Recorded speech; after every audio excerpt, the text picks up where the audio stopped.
মনে মনে করছিলাম, আল্লাহ গো, আমাদের সমাজের উন্নতি হয়েছে, সব মেয়েরাই মোটামুটি সবাই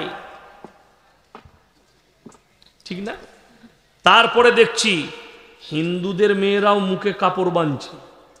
আমি বললাম, আল্লাহ, এর ভেতরেও 2 নম্বরই। কি 2 নম্বরই? হ্যালো, তুই কোথায় আছিস? বললে ইলাহিগঞ্জে। তুই কোথায়? বললে আমি চৌরঙ্গিতে দাঁড়িয়ে আছি। বলে খেপি দাঁড়া, ভালো করে উন্নাটা বান। অ্যাপাচি গাড়ি নিয়ে এসে চোঁ করে বের করে বস, পো করে পালিয়ে গেল। লোকরা বলে কেকে নিয়ে গেলবে? বলে বুঝতে পারিনি উন্না বাঁধা ছিল। হ্যাঁ হ্যাঁ, এর নাম হচ্ছে প্রেমের পর্দা।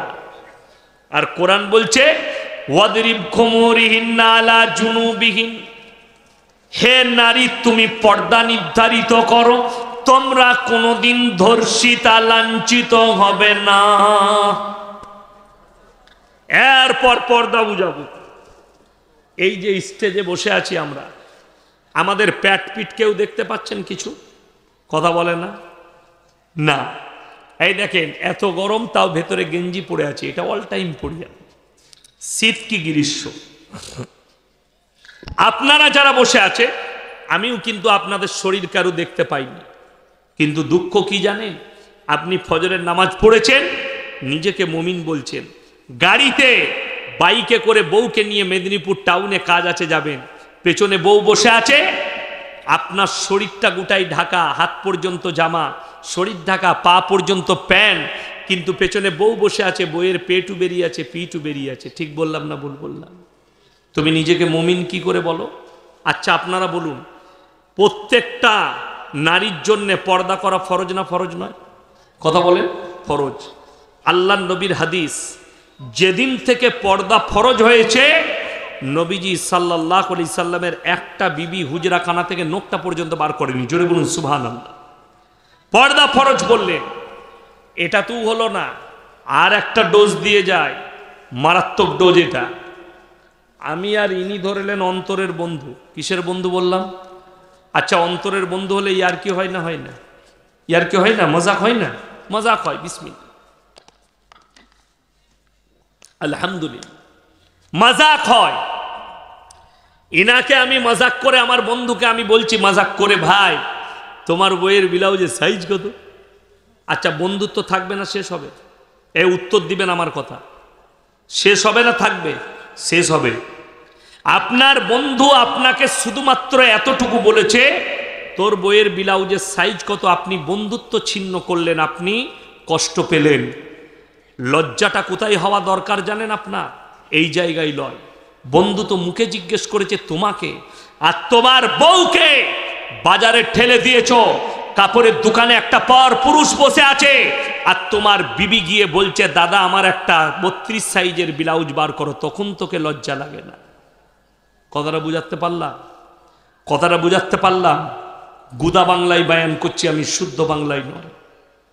তোমার বিবি বাজারে গিয়ে নিজের ভেতরের সাইজ বলে একটা পর পুরুষের কাছে মাল কিনছে, তখন তোকে লজ্জা লাগে না? তোর বন্ধু খালি সাইজ জিজ্ঞেস করেছে, তোকে লজ্জা লাগলো? ভেবে দেখবেন, রাতের বেলায় গভীরভাবে ভাববেন। আমি যে কথাটা বলে গেলাম, আপনার চোখ দিয়ে পানি আসবে।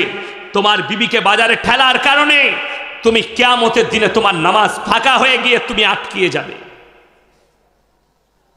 আমি রমজান মাসে এই দিকে জলসা হয় না, রমজান মাসে জলসা হয় বেশিরভাগ মুর্শিদাবাদ, মালদা।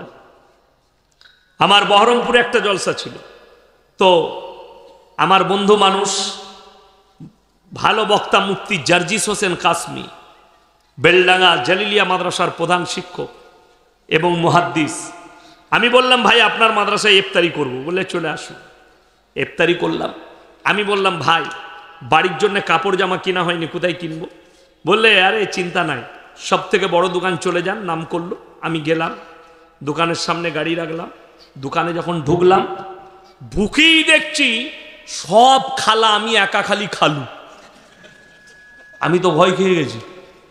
আমাকে বললো হুজুর সাইডে দাঁড়ান। আমি কোনো রকম লজ্জায় একটা মেয়ের, আমার ছোট মেয়ের জামা নিয়ে বেরিয়ে পালিয়ে এলাম। ঢুকেছি যখন, কিছু একটা নিয়ে বেরোতে হবে। দুঃখটা কোথায় লাগলো? এই মহিলাগুলো সব মুসলিম মহিলা, স্বামীরা বাড়িতে বসে আছে, নাইলে হারামখোর চায়ের দোকানে আড্ডা দিচ্ছে আর বিবিকে বাজারে ঠেলে দিয়েছে। তুমি কি করে নিজেকে মুমিন বলে প্রকাশ করো? বিবির একটা ওষুধ কেনার সময় তোমার নাই। এলাহিগঞ্জের চায়ের দোকানে বসে হারামখোর 3 ঘন্টা আড্ডা দেয়, আর বিবি বলছে আমার শাড়ির প্রয়োজন, বলছে চলে যা কিনে নিয়ে যা, কেশপুর চলে যা, যা মেদিনীপুরে কিনে নিয়ে আয়। তোর লজ্জা শরম নেই? আবার নিজেকে নামাজ পড়ে বলিস মুমিন। এটা গায়ে লাগা কথা। কিন্তু ভেবে দেখবেন মায়েরা, শোনো, আপনাদের এলাহিগঞ্জ বাজারে কেউ যদি কলাগুলো ছিলে বিক্রি করে, মাছিগুলো কোথায় বসবে? কথা বলে না? কলায়। ওই কলা কিনবেন? কেউ কিনবে? কিনবে না। আমার মায়েরা, তোমাদের মূল্যটা হিরে মতি মুক্তোর থেকেও বেশি। কথাটা বুঝতে পারেননি? হিরে মুতো মুক্তোর থেকেও বেশি। একটা মুক্ত পাথর তাকে যদি খুলে রেখে দেন তার বেজ্জতি হবে না, কিন্তু একটা মা এত বড় মূল্যবান জিনিস, তার শরীর যদি খুলে রাস্তায় ঘুরে, তারা বড় বিপদে পড়ে যাবে, আর বড় বেজ্জতি হবে। ওই জন্যে হিরে মতি মুক্তোর চেয়েও দামি হচ্ছে আমাদের মা বোন, আমাদের ইজ্জত, নারীদের ইজ্জত। ইসলাম শিখিয়েছে নারী ইজ্জতের কথা। আল্লাহ নবী জনাবে মুহাম্মদুর রাসূলুল্লাহ, সকলে বলুন সাল্লাল্লাহু আলাইহি সাল্লাম, নিজের মাথার পাগড়িটা হাতেম তায়ের বিটির মাথায় চাপিয়েছেন। সাহাবীরা বলেছেন ইয়া রাসূলুল্লাহ, এটা মুশরিকের বিটি। নবীজি উত্তর দিলেন, হে আমার সাহাবীরা শোনো, আমি মেয়েদের মাথা ঢাকতে এসেছি, খুলতে আসিনি। জোরে বলুন একবার সুবহানাল্লাহ। আমি মেয়েদের মাথা ঢাকতে এসেছি, খুলতে আসিনি। এটা হচ্ছে রাসূল সাল্লাল্লাহু আলাইহি ওয়াসাল্লামের ভাষা। এরপর ভেবে দেখুন ইসলাম কতটা সম্মান দিয়েছে একটা নারীকে। কোরআনে একটা সূরা অবতীর্ণ হয়েছে, সূরা নিসা। এটা শুধু মায়েদের ইজ্জতের ওপরে অবতীর্ণ হয়েছে। আপনার অনুভব হবে না। কোরআনকে স্টাডি করুন, নবীজির জীবনীটা পড়ুন। যাদের ব্রেনে আঘাত লেগে আছে ইসলাম কি, যাদের ব্রেনে আঘাত লেগে আছে কোরআন কি, তাদেরকে অনুরোধ করে যাব, একবার কোরআনটা স্টাডি করো। তোমাদের বাচ্চাদিকে দিনই শিক্ষা দাও, যাতে তোমার মেয়ে তসলিমা নাসরিন না হয়ে যায়, তোমার মেয়ে যেন বেঈমান কাফেরের মতো রূপ না নিয়ে নেয়। ওই জন্য দিনই শিক্ষা দেন। আজকে শুনেলেন